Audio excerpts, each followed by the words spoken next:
Inside a round pen, I've been working this horse for about 2 months. Roger Burnhope helps 2-year-old Ty get used to people. But as long as you read them and work the way that they need to be, they come along really fast.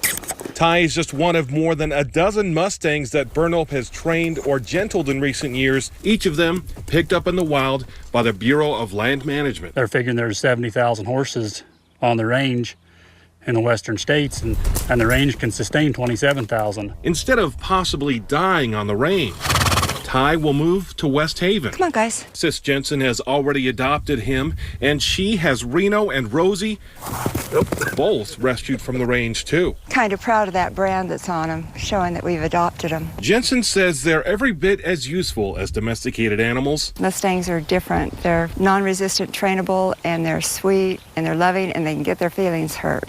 And just weeks before Ty, there was Barry, who Burnhope trained as part of a 100-day challenge. This is Bearing. And auctioned off in Reno. You know what, buddy? Bearing gets a new home. Ain't gonna be that bad. In LaGrange, California. I want this one to take me into retirement. I'm 56 years old. I figure I could cowboy another 15 years. New owner Michael Katowski says Mustangs are durable and calm, and they're not the only ones getting help here. When you have a bad day and the world just isn't right, when you get on a horse and you go out for a couple hours, your mind's a lot different when you get home. But before the pen, Ty and Bearing were somewhere like this. The range can be hot and very dry. Keeping horses alive takes thousands of gallons of water. Delivered sometimes daily by the Bureau of Land Management,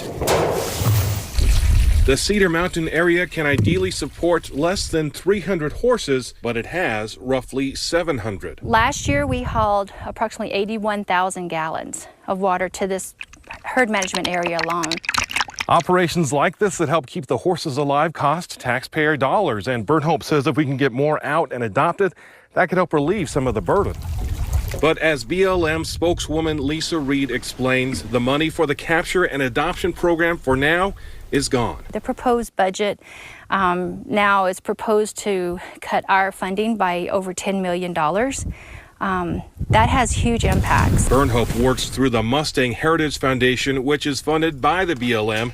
The hope is that the money won't be cut as the fiscal year starts again this October. The future doesn't look really good if we can't do something with them. He says it's already hard enough saying goodbye to the few that he does get to help. You do get attached to them. I try not to, because I know that the job is sending them off to new homes and getting them a good home to live in.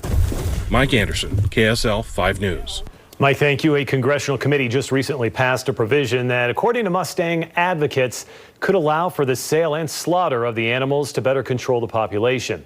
The measure is awaiting action from the Senate. A BLM spokesperson says that their current plan is to continue rescuing the animals to be adopted into new homes.